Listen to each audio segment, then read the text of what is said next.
Dalam kesempatan ini, ya, saya ingin menyampaikan sebuah pelajaran yang, oke, saya sudah siapkan ini. Ya, judul dari sharing yang saya akan bagikan dalam kesempatan ini adalah berjudul Tabungan Tuhan. Nah, mengapa saya memberi judul Tabungan Tuhan? Nah, kita akan lihat dulu sebelum kita belajar dari beberapa ayat tentunya. Saya tidak tahu bagaimana dengan saudara, tetapi pandemi COVID-19 ini tentu bagi saudara dan saya adalah seperti badai, dan bukan hanya seperti badai, tapi seperti juga gempa yang menggoncang kehidupan bukan hanya kita ternyata, tapi semua orang di seluruh dunia. Semua orang merasakan dampaknya, dan ini benar-benar makin terasa, dari hari ke hari makin terasa. Tetapi saat saya mempersiapkan materi ini, maka ada hal yang Roh Kudus ingatkan kepada saya bahwa cobalah ingat-ingat bagaimana perasaan kita saat pertama-tama kita memasuki pandemi ini dan kita menjalani pandemi ini. Dan saya masih ingat ketika di awal-awal pandemi ini, jujur saya khawatir tentang hari-hari ke depan ini. Dan gak bisa dipungkiri bahwa ternyata pandemi ini mulai berdampak pada kehidupan saya, pada kehidupan keluarga, juga kehidupan dari bisnis dari istri saya. Jadi pandemi ini benar-benar menggoncang. Tetapi ketika saya merenungkan hal ini, maka tentu kita akan sepakat bahwa ternyata masa sulit bagi kita itu ternyata sama sekali tidak menyulitkan Tuhan menjadi Bapa yang hebat bagi kita. Saya ulang, ini kalimat penting sekali. Bahwa ternyata masa sulit bagi kita, bagi saudara dan saya, ternyata sama sekali tidak menyulitkan Tuhan menjadi Bapa yang hebat bagi kita. Saya nggak akan pernah lupa di awal-awal pandemi ini, saat saya berjalan berdua dengan anak saya Samuel saat kami berolahraga. Jadi waktu itu kami jalan berdua, dan saat saya berjalan saya ngobrol dengan anak saya, dan tiba-tiba Tuhan ingatkan, itu kalau nggak salah masuk bulan kedua atau ketiga dari pandemi. Jadi saat itu ketika kami berjalan berdua, tiba-tiba nggak tahu bagaimana Roh Kudus itu tiba-tiba ingatkan untuk saya mengingat semua pertolongan yang Tuhan kerjakan dalam kehidupan kami sekeluarga di awal-awal pandemi. Dan ternyata saat saya mengingat-ingat, jujur saya mesti bersaksi kepada saudara, di jalan itu sambil saya berdua, sambil berolahraga dengan Samuel anak saya menangis. Nah, kenapa saya menangis? Karena ternyata Tuhan ingatkan tentang pertolongannya. Secara manusia gak mungkin, tapi ternyata di bulan pertama Tuhan tunjukkan bahwa Dia adalah Bapa yang sangat hebat. Kami nggak tahu gimana caranya, tetapi Tuhan itu benar-benar membuktikan bahwa Dia bisa memberkati kami. Dan itulah yang membuat saya menangis, karena ternyata saya disadarkan tentang betapa hebatnya Tuhan. Dan saya tidak tahu bagaimana dengan saudara. Tetapi jika kita menengok ke belakang, maka sebenarnya kita harus mengakui bahwa ternyata Tuhan itu adalah Bapa yang sangat hebat. Mungkin ketika kita memasuki pandemi ini, kita penuh dengan ketakutan, penuh dengan kekhawatiran, karena kita berkata gimana caranya. Tapi ternyata Tuhan itu tidak pernah kekurangan cara. Nah, yang menjadi masalah sekarang adalah ini. Bagaimana kira-kira nasib kita di tahun 2021 ini? Jadi saya sungguh berharap bahwa pesan yang saya bagikan ini boleh membekali kita semua untuk memasuki tahun ini dan menjalani tahun ini. Oke? Jika kita menengok ke belakang bahwa ternyata kita bisa lewati masa-masa sulit itu. Tetapi yang menjadi masalah adalah ternyata banyak prediksi yang mengatakan bahwa tahun 2021 itu juga bukan tahun yang lebih mudah. Penuh dengan tantangan juga. Nah, itu sebabnya saya ingin ajak untuk kita berpikir adalah kira-kira bagaimana ya nasib kita di tahun 2021 ini. Kalau memang pandemi ini tidak menjamin makin reda, walaupun memang vaksin sebentar akan dibagikan, akan dilakukan, tapi itu tidak menjamin juga bahwa semuanya akan kembali normal. Itu sebabnya banyak orang memasuki tahun ini dengan tanda tanya. Mereka berkata, gimana ya yang kita akan alami? Bagaimana nasib saya? Bagaimana keadaan saya? Bagaimana keadaan keluarga saya? Bagaimana keadaan bisnis saya di tahun 2021 ini? Nah, saat saya merenungkan pertanyaan ini, maka mengapa saya memberi judul tabungan Tuhan? Karena ternyata tujuan kita menabung adalah demi mempersiapkan masa depan dan masa suka. Saya ulang ya, coba kalau kita menabung dan kalau ada orang tanya kepada kita, kenapa sih menabung?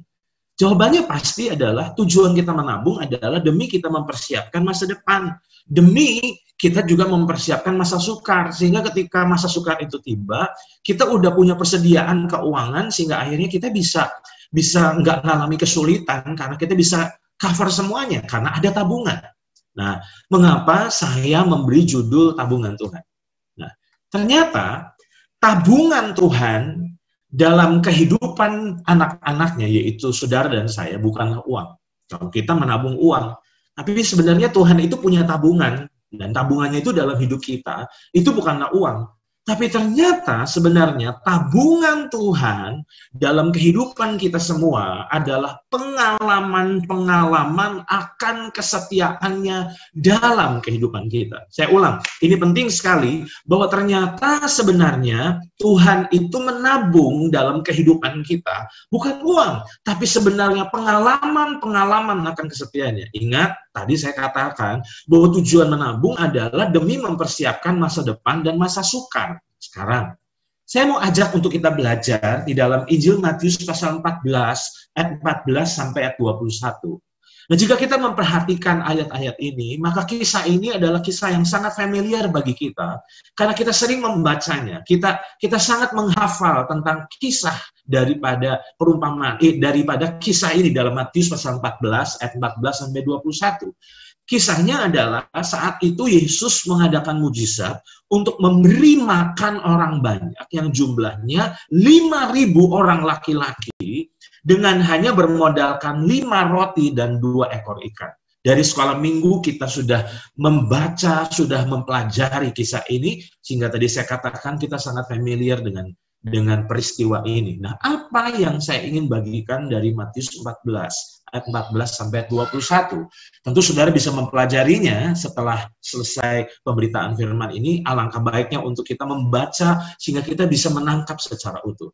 Tetapi kesimpulannya di sini, saya nggak akan baca ayat demi ayat, bahwa ternyata Yesus mengadakan mujizat bahwa hanya dengan 5 roti dan 2 ekor ikan, ternyata 5.000 orang laki-laki, belum termasuk perempuan dan anak-anak, ternyata mereka makan sampai kenyang. Dan bukan hanya itu, tapi sisanya adalah 12 bangku. Nah, itu peristiwa yang dialami oleh Yesus dan murid-muridnya dalam Matius pasal 14, ayat 14 sampai 21. Nah, jika kita telusuri ayat demi ayat, maka kita akan tiba dalam Injil Matius pasal 15 ayat 32 sampai 38. Jadi di Matius 14, mujizat Yesus adalah memberi makan 5.000 orang laki-laki dengan 5 roti dan 2 ekor ikan. Nah, anehnya, jika kita pelajari di Matius 15 ayat 32 sampai 38 dan ayat-ayat ini saya ingin bacakan bagi saudara. Lalu Yesus memanggil murid-muridnya dan berkata, hatiku tergerak oleh belas kasihan kepada orang banyak itu. Sudah 3 hari mereka mengikuti aku dan mereka tidak mempunyai makanan. Perhatikan ini. Aku tidak mau menyuruh mereka pulang dengan lapar, nanti mereka pingsan di jalan. Kata murid-muridnya kepadanya, bagaimana di tempat sunyi ini kita mendapat roti untuk mengenyangkan orang banyak yang begitu besar jumlahnya? Perhatikan, ada yang aneh di sini. Padahal di dalam Injil Matius pasal 14, sebenarnya murid-muridnya pernah mengalami peristiwa yang sama. Dan ternyata tidak menyulitkan Yesus. Dengan 5 roti dan 2 ikan, Yesus memberi makan 5.000 orang laki-laki sampai kenyang, dan sisanya 12 bangku. Tapi aneh, ketika mereka mengalami pengalaman yang sama, mereka berkata, bagaimana di tempat sunyi ini kita mendapat roti untuk mengenyangkan orang-orang banyak yang begitu besar jumlahnya? Kata Yesus kepada mereka, Berapa roti yang ada padamu? 7, jawab mereka. Dan ada lagi beberapa ikan kecil. Lalu Yesus menyuruh orang banyak itu duduk di tanah. Sesudah itu ia mengambil ke 7 roti dan ikan-ikan itu, mengucap syukur, memecah-mecahkannya, dan memberikannya kepada murid-muridnya. Lalu murid-muridnya memberikannya pula kepada orang banyak. Dan mereka semuanya makan sampai kenyang. Kemudian orang mengumpulkan potongan-potongan yang sisa, 7 bakul penuh. Yang ikut makan ialah 4.000 laki-laki, tidak termasuk perempuan dan anak-anak. Apa yang aneh ketika saya membaca ayat-ayat ini? Yang aneh adalah respon dari murid-murid. Perhatikan ini. Jika 5 roti sebenarnya dapat memberi makan 5.000 orang, berarti 7 roti modalnya lebih banyak. Ingat, di Matius 14 tadi, hanya dengan 5 roti bisa memberi makan 5.000 orang. Nah, saat itu yang dihadapi mereka bukan 5.000 orang, tapi 4.000 orang. Dan modal mereka bukan 5 roti lagi, tapi 7 roti. Nah, seharusnya kalau logika mereka jalan, kalau logika mereka sehat, harusnya mereka bilang ini, jika 5 roti saja bisa memberi makan 5.000 orang laki-laki sampai kenyang dan sisa 12 bakul, maka 7 roti sebetulnya lebih lagi dong. Nah, tetapi ternyata apa pelajaran penting yang saya mau bagikan buat kita semua? Tapi ternyata murid-muridnya di sini tidak belajar akan pengalaman yang mereka alami. Nah, perhatikan ini ya, saudara. Di dalam Injil Matius pasal 16 ayat 6 sampai yang ke-10, coba saudara perhatikan, itu dikatakannya karena kita tidak membawa roti. Dan ketika Yesus mengetahui apa yang mereka perbincangkan, ia berkata, mengapa kamu memperbincangkan soal tidak ada roti? Hai orang-orang yang kurang percaya. Nah, perhatikan ini kalimat ini. Belum jugakah kamu mengerti? Tidakkah kamu ingat lagi akan 5 roti untuk 5.000 orang itu? Dan berapa bakul roti yang kamu kumpulkan kemudian? Ataupun akan 7 roti untuk 4.000 orang itu? Dan berapa bakul kamu kumpulkan kemudian? Nah, apa pelajaran yang saya ingin lepaskan lewat kesempatan ini? Ingat, judul dari pelajaran yang saya bagikan saat ini adalah tabungan Tuhan. Dan sadarkah saudara bahwa ternyata tabungan Tuhan dalam hidup kita ini bukan uang, tapi tabungan Tuhan dalam kehidupan kita adalah pengalaman demi pengalaman akan kesetiaannya. Nah, tujuan Tuhan memberikan pengalaman-pengalaman akan kesetiaannya dalam hidup kita adalah sebenarnya demi membuat kita memiliki modal untuk menghadapi masa-masa sukar di kemudian hari. Nah, murid-muridnya sudah mengalami pertolongan Tuhan. Murid-muridnya sudah mengalami mujizat sebanyak 2 kali. Tapi ternyata mujizat sebanyak 2 kali ternyata tidak membuat mereka akhirnya memiliki keyakinan bagi Yesus tidak ada yang mustahil. Nah, apa yang saya ingin lepaskan lewat kesempatan ini? Seringkali kita telah melupakan semua pertolongan, kebaikan, kesetiaan Tuhan dalam hidup kita di masa lalu kita. Dan apa yang terjadi? Itu sebabnya tadi saya katakan, ada banyak orang bertanya-tanya, gimana ya waktu kita nanti menghadapi tantangan di tahun baru ini? Saya mau ingatkan kepada saudara, ingat lagi apa yang Tuhan telah kerjakan dalam hidup kita sepanjang tahun 2020. Nah, masalahnya seringkali kita lupakan apa yang pernah Tuhan lakukan dalam hidup kita. Padahal semua itu seharusnya tabungan bagi kita untuk menghadapi kesukaran di hadapan kita. Nah, sekarang saya mau ajak untuk kita belajar dari tokoh yang lain, yaitu Yosua dan Kaleb. Ya, kita akan belajar di dalam peristiwa Yosua dan Kaleb. Perhatikan ini. Tentu kita belajar bersama-sama bahwa apa kira-kira dasar dari iman Yosua dan Kaleb sehingga mereka berdua memiliki keberanian menghadapi raksasa di tanah perjanjian. Saya ulang, tentu kita pernah belajar 12 pengintai diutus Musa untuk melihat tanah Kanaan dan 12-12-nya kembali dan dari 12 itu terpecah menjadi 2. 10 berkata nggak mungkin kita bisa masuk, nggak mungkin kita bisa mengalahkan. Tapi ternyata 2 orang yaitu Yosua dan Kaleb, mereka dengan sangat percaya, mereka berkata kita pasti bisa masuk. kita pasti bisa kalahkan. Nah, pertanyaannya, apa sih dasar dari keberanian mereka menghadapi raksasa di tanah perjanjian? Nah, jika kita perhatikan, maka Tuhan itu sebenarnya menabung pengalaman, penyediaan, perlindungan, penyertaannya di padang gurun demi mempersiapkan bangsa Israel untuk menaklukkan raksasa di Kanaan. Saya ulang, bahwa ternyata sebenarnya kesetiaan Tuhan di mana dia mendemonstrasikan kuasanya dalam kehidupan bangsa Israel, sebenarnya menjadi tabungan Tuhan demi mempersiapkan mereka semua untuk menghadapi tantangan untuk mereka menghadapi raksasa di tanah perjanjian. Nah, saya ingin ajak untuk kita belajar dengan cepat. Apa kira-kira tabungan Tuhan dalam kehidupan bangsa Israel? Coba lihat ini. Saudara pernah menyadari bahwa sebenarnya 10 tulah yang Tuhan kerjakan di tanah Mesir untuk memaksa Fir'aun membebaskan bangsa Israel dari perbudakan, itu sebenarnya adalah bentuk tabungan Tuhan? Pernahkah kita membayangkan kondisi Mesir akibat 10 tulah, di mana 10 tulah itu sebenarnya meluluh lantakkan Mesir? Pernahkah kita membayangkan kondisi Mesir saat ditinggal oleh bangsa Israel? Hancur lebur menurut saya. Nah, sebenarnya ketika bangsa Israel melihat kuasa Tuhan benar-benar meluluh lantakkan Mesir, seharusnya itu menjadi tabungan dalam kehidupan mereka. Ketika mereka menghadapi raksasa Kanaan, seharusnya mereka disadarkan bahwa ternyata bagi Tuhan itu tidak ada yang mustahil. Saya ambil contoh, apa bentuk tabungan Tuhan yang lain? Coba lihat gambar ini. Bukankah mujizat Laut Merah terbelah itu juga adalah seharusnya tabungan Tuhan bagi bangsa Israel? Karena mujizat Laut Merah terbelah itu dua sisi ya saudara. Sisi yang pertama adalah ketika laut terbelah, itu adalah jalan keluar bagi bangsa Israel. Dan bukan hanya itu, tapi sisi yang lain sebenarnya itu adalah merupakan kuburan bagi tentara Mesir. Coba perhatikan ini. Dan mujizat yang luar biasa itu bukan hanya laut terbelah, tapi tanah yang mereka injak itu kering. Membelah laut itu mujizat, tapi membuat tanah yang mereka injak itu kering, itu juga mujizat loh saudara. Nah, ternyata sebenarnya itu harusnya dipandang sebagai bentuk tabungan Tuhan.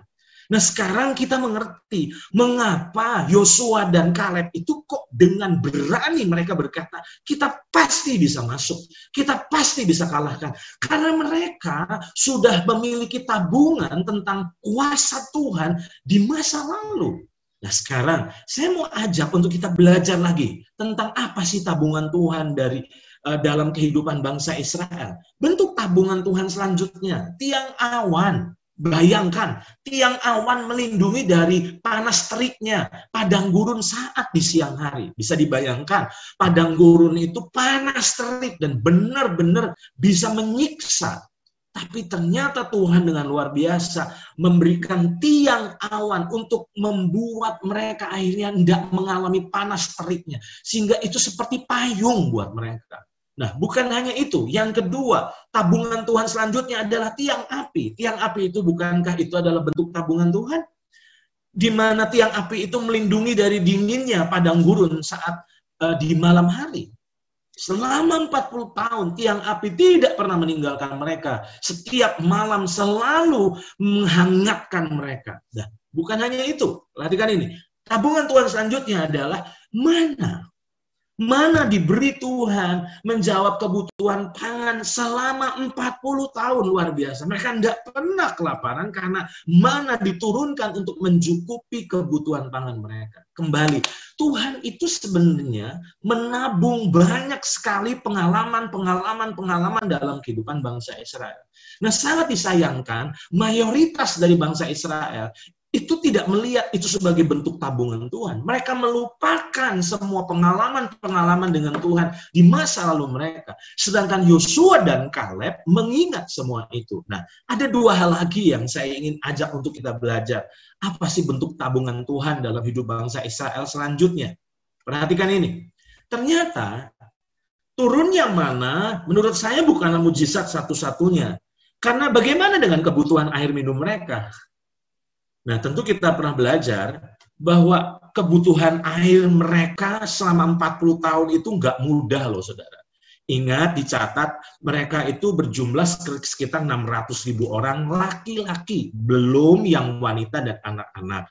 Catatan kaki saja, bangsa Israel itu tidak mengenal KB model kita. KB mereka bukan keluarga berencana, tapi keluarga besar. Jadi satu keluarga itu bisa 10, bisa 12. Jadi kalau yang dihitung itu 600.000 laki-laki, itu bisa dibayangkan berapa jumlah mereka. Nah, ingat, kebutuhan minum orang per hari secara normal itu 2 liter. Nah, bayangkan kalau kita hitung 3 juta orang, berarti Tuhan itu harus menyediakan air itu sebanyak 6 juta liter per hari, loh, saudara. Kalau tidak, mereka akan mati kehausan. Tapi ternyata lagi-lagi, padang gurun di mana sebenarnya mustahil orang bisa hidup. Tapi ternyata oleh karena Tuhan hadir bersama mereka, mereka bisa hidup sebetulnya. Bukan hanya itu lagi, ada satu tabungan Tuhan yang menurut saya seharusnya membuat mereka belajar untuk mereka punya iman bahwa ternyata tidak ada yang mustahil bagi Tuhan. Apakah itu? Lihat ini. Bilangan pasal 11 ayat 19 sampai 23 dan ayat 31. Tentu kita pernah belajar bahwa mereka ini bersungut-sungut sama Tuhan dan mereka bilang, aduh kita ini pengen daging. Ingat, nah mereka tuh ingat daging, lalu mereka berkata, mana terus tiap hari kan bosan. Lalu mereka ini pingin makan daging. Lalu akhirnya persungutan mereka itu didengar oleh Tuhan, dan ternyata Tuhan meresponinya dengan Tuhan bilang, aku akan beri daging. Nah perhatikan, ayat 19 dari bilangan pasal 11. Bukan hanya 1 hari kamu akan memakannya, bukan 2 hari, bukan 5 hari, bukan 10 hari, bukan 20 hari, tetapi genap sebulan lamanya. Sampai keluar dari dalam hidungmu dan sampai kamu muak karena kamu telah menolak Tuhan yang ada di tengah-tengah kamu dan menangis di hadapannya dengan berkata, untuk apakah kita keluar dari Mesir? Tetapi kata Musa, bangsa yang ada bersama aku ini berjumlah 600.000 orang berjalan kaki. Ingat, ini laki-laki dewasa ya, belum yang perempuan dan anak-anak. Namun engkau berfirman, daging akan kuberikan kepada mereka dan genap sebulan lamanya mereka akan memakannya. Nah, ini respon Musa ya. Dapatkah sekian banyak kambing, domba, dan lembu sapi disembelih bagi mereka? Perhatikan ini. Disembelih bagi mereka sehingga mereka mendapat cukup, atau dapatkah ditangkap segala ikan di laut bagi mereka sehingga mereka mendapat cukup? Nah, Musa itu pakai logikanya. Musa langsung berkata, gimana mungkin Tuhan ngasih daging di padang gurun untuk kurang lebih 600.000 laki-laki, belum termasuk wanita dan anak-anak. Nah, logika Musa jalan. Kayaknya nggak mungkin. Gimana caranya? Nah, Musa adalah gambaran dari kita. Seringkali kita pun juga mempertanyakan kuasa Tuhan. Kita ditolong oleh Tuhan di tahun 2020, tapi tanpa sadar kita masih terus mempertanyakan kemampuannya dan kesetiaannya di tahun 2021 ini loh, saudara. Perhatikan ini. Apa yang menjadi respon Tuhan? Ayat 23. Tetapi Tuhan menjawab Musa, masakan kuasa Tuhan akan kurang untuk melakukan itu? Sekarang engkau akan melihat apakah firmanku terjadi kepadamu atau tidak. Nah, Musa berpikir bahwa kalau Tuhan janji ngasih daging, itu pasti mikirnya kambing, domba, lembu, sapi, atau ikan. Tapi dia nggak sadar bahwa ternyata Tuhan memberi daging, yaitu burung puyuh. Nah, perhatikan ayat 31. Lalu bertiuplah angin yang dari Tuhan asalnya. Dibawalah burung-burung puyuh dari seberang laut dan dihamburkannya ke atas tempat perkemahan dan di sekelilingnya. Kira-kira berapa banyak burung puyuh yang dikirim Tuhan? Kira-kira sehari perjalanan jauhnya ke segala penjuru. Dan kira-kira 2 hasta tingginya dari atas muka bumi. Coba pakai imajinasi kita sebentar dong. Berapa banyak, berapa ribu burung yang Tuhan kirim untuk bangsa Israel pada saat itu. Sadarkah saudara bahwa ternyata itu sebetulnya bentuk tabungan Tuhan untuk membuat mereka seharusnya yakin bahwa Tuhan tidak pernah meninggalkan mereka untuk mereka masuk Kanaan mereka. Apa pelajaran yang saya mau lepaskan di sini? Mengapa reputasi Tuhan di masa lalu tidak cukup meyakinkan kita untuk mempercayai kesetiaan dan kemampuannya bagi masa kini dan masa depan kita? Saya berharap pelajaran ini harusnya membuat kita jadi sadar bahwa mengapa reputasi Tuhan di masa lalu atau mengapa reputasi Tuhan di tahun 2020 dalam menyertai kita, dalam memberkati kita, dalam memelihara kehidupan kita. Ternyata mengapa itu semua tidak cukup meyakinkan, mempercayai Tuhan bagi masa kini kita dan bagi masa depan kita. Memang masa depan kita adalah masa depan yang penuh dengan tanda tanya. Semuanya nggak pasti. Tapi satu yang pasti, Tuhan itu tidak akan pernah meninggalkan kita. Dan Dia berjanji untuk selalu bersama kita melewati semua itu. Dan saat saya merenungkan hal ini, saya jadi ingat sebuah ayat yang pernah dicatat di dalam Ulangan pasal 4, ayat yang ke-9. Saya ajak untuk kita belajar ayat ini. Bagus sekali ayat ini. Ini adalah nasihat Tuhan bagi bangsa Israel. Tetapi waspadalah dan berhati-hatilah. Jadi Tuhan itu ngasih peringatan. Apa yang perlu diwaspadai? Apa sih yang perlu kita perlu berhati-hati dalam hal apa? Tetapi waspadalah dan berhati-hatilah supaya jangan engkau melupakan hal-hal yang dilihat oleh matamu sendiri itu. Dan supaya jangan semuanya itu hilang dari ingatanmu seumur hidupmu. Beritahukanlah kepada anak-anakmu dan kepada cucu cicitmu semuanya itu. Tuhan mengingatkan mereka untuk bukan hanya bangsa Israel yang diperingatkan, tapi saudara dan saya juga diperingatkan lewat ayat ini. Supaya kita waspada, supaya kita berhati-hati. Apa yang kita perlu waspadai? Bahwa ternyata jangan sampai kita melupakan. Apa yang kita nggak boleh lupakan? Kebaikan Tuhan. Di dalam terjemahan firman Allah yang hidup, firman Tuhan berkata, tetapi waspadalah. Janganlah sekali-kali kamu lupa akan apa yang telah kamu lihat, yaitu hal-hal yang dilakukan Allah bagimu. Semoga segala perbuatannya yang ajaib meninggalkan kesan yang mendalam dan tetap dalam hatimu. Ceritakanlah kepada anak cucumu tentang segala mujizat yang telah dilakukannya. Tuhan tahu betul bahwa kita ini punya penyakit. Penyakitnya apa? Kita ini pelupa. Itu sebabnya Tuhan ingatkan, jangan sampai lupa. Ternyata Tuhan itu sebenarnya telah menabung dalam hidup kita. Tabungannya adalah kesetiaan, pemeliharaan, berkat. Masa sulit buat dunia tidak pernah menyulitkan Bapa di surga. Di dalam memelihara kita, di dalam menjaga kita, di dalam memberkati kita. Hari ini saya tahu setiap kita mengalami goncangan. Tidak ada yang nyaman. Tapi saya mau ingatkan kepada saudara, jangan lupakan. Dosa di masa lalu harus dilupakan. Hidup yang lama harus dilupakan. Tapi ada satu yang tidak boleh dilupakan dalam hidup kita, yaitu kesetiaan Tuhan. Dia adalah pribadi yang luar biasa. Ketika saya merenungkan hal ini, saya diingatkan dalam Mazmur pasal 103 ayat yang kedua. Dalam Mazmur pasal 103 ayat yang kedua, firman Tuhan berkata, pujilah Tuhan, hai jiwaku, dan janganlah lupakan segala kebaikannya. Pemazmur, yaitu dalam hal ini Daud berkata, pujilah Tuhan, hai jiwaku, dan janganlah lupakan segala kebaikannya. Nah, Daud adalah seorang yang tidak melupakan kebaikan Tuhan di masa lalu. Itu sebabnya dia adalah seorang yang beriman. Tidak heran ketika dia menghadapi Goliat, dia percaya, dia sangat mempercayai Tuhan. Nah, perhatikan ini, di dalam 1 Samuel pasal 17 ayat 33 dan ayat 37. Tetapi Saul berkata kepada Daud, tidak mungkin engkau dapat menghadapi orang Filistin itu untuk melawan dia, sebab engkau masih muda. Sedang dia sejak dari masa mudanya telah menjadi prajurit. Jadi Saul menasehati Daud bilang, gak mungkin kamu bisa kalahkan Goliat. Gak mungkin. Kamu masih muda. Tapi ternyata apa yang membuat Daud kok punya keberanian menghadapi Goliat? Karena ternyata Tuhan telah punya tabungan dalam kehidupan Daud.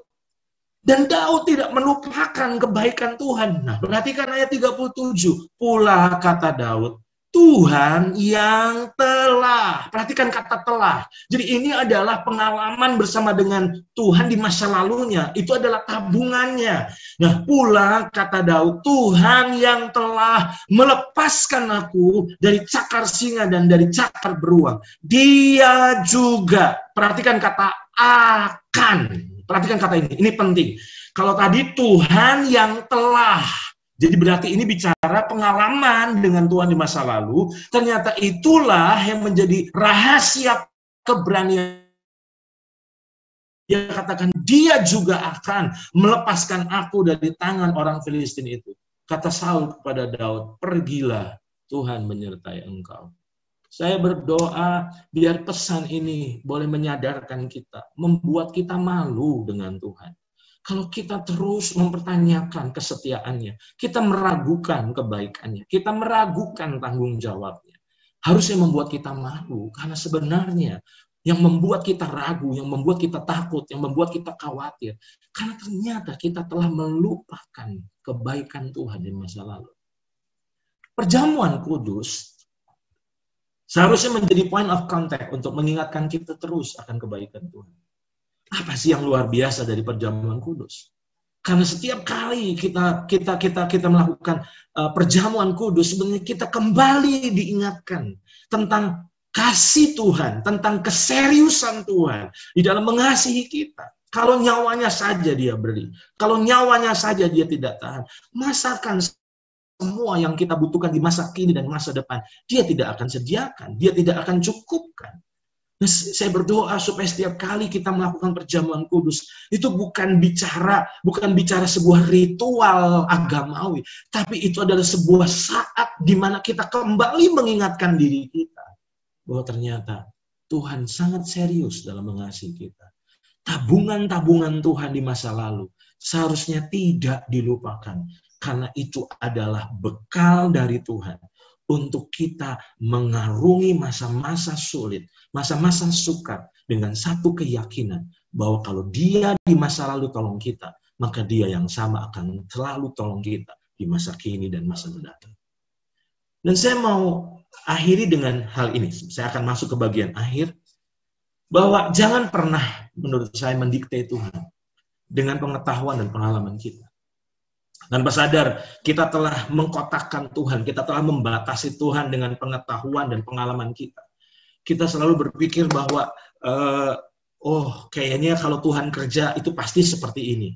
Saya mau katakan kepada saudara, dia Tuhan, kita bukan Tuhan. Artinya dialah yang punya hak untuk menentukan bagaimana caranya. Saudara tidak bisa mendikte Tuhan. Saudara tidak bisa menghimbau Tuhan. Saudara tidak bisa mengatur Tuhan. Gini loh caranya kalau engkau mau tolong aku. Gak bisa. Dia adalah Tuhan. Nah, saya ingat sebuah peristiwa yang dicatat dalam Injil Yohanes pasal 5, ayat 5-7. Ini adalah contoh orang yang membatasi Tuhan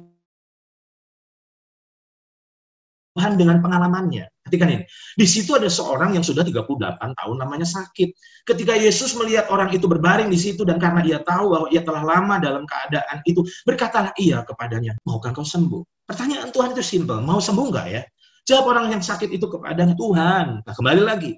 Harusnya jawabannya simpel, mau atau tidak. Tapi dia berkata, Tuhan, tidak ada orang yang menurunkan aku ke dalam kolam itu apabila air mulai goncang. Dan sementara aku menuju kolam itu, orang lain sudah turun mendahului aku. Ini adalah gambaran orang yang membatasi Tuhan dengan pengalaman dari masa lalu. Dia berpikir bahwa kalau Tuhan yang bukan dia, itu lewat air kolam yang goncang dan dia turun dan dia sembuh. Tapi ternyata Tuhan tidak mau dibatasi oleh pengalaman di masa lalu kita, oleh pengertian-pengertian kita. Dia Tuhan. Nah, itu sebabnya kata Yesus kepadanya, bangunlah, angkatlah tilammu dan berjalanlah. Dan pada saat itu juga sembuhlah orang itu, lalu ia mengangkat tilamnya dan berjalan. Tetapi hari itu adalah hari Sabat. Apa pelajaran penting, poin penting yang saya mau lepaskan di sini? Bahwa dalam hal cara atau metode, kreativitas dan kejeniusan Tuhan tidak mungkin tertebak. Tetapi dalam hal prinsip itu selalu dapat ditebak. Saya ulang kalimat ini. Saya berharap poin ini akan membekali kita untuk menjalani tahun ini. Dalam hal cara, dalam hal metode, kreativitas dan kejeniusan Tuhan tidak mungkin bisa tertebak oleh otak kita. Tetapi dalam hal prinsip selalu dapat ditebak. Maksudnya apa? Kita nggak bisa tebak Tuhan itu nolong kita di bulan ini gimana caranya ya. Percayalah, dia akan tolong. Dia pasti tolong. Prinsipnya dia pasti tolong, tapi cara atau metodenya nggak bisa ditebak. Itu sebabnya jangan tebak-tebak Tuhan. Tetap percayai saja bahwa dia pasti tolong.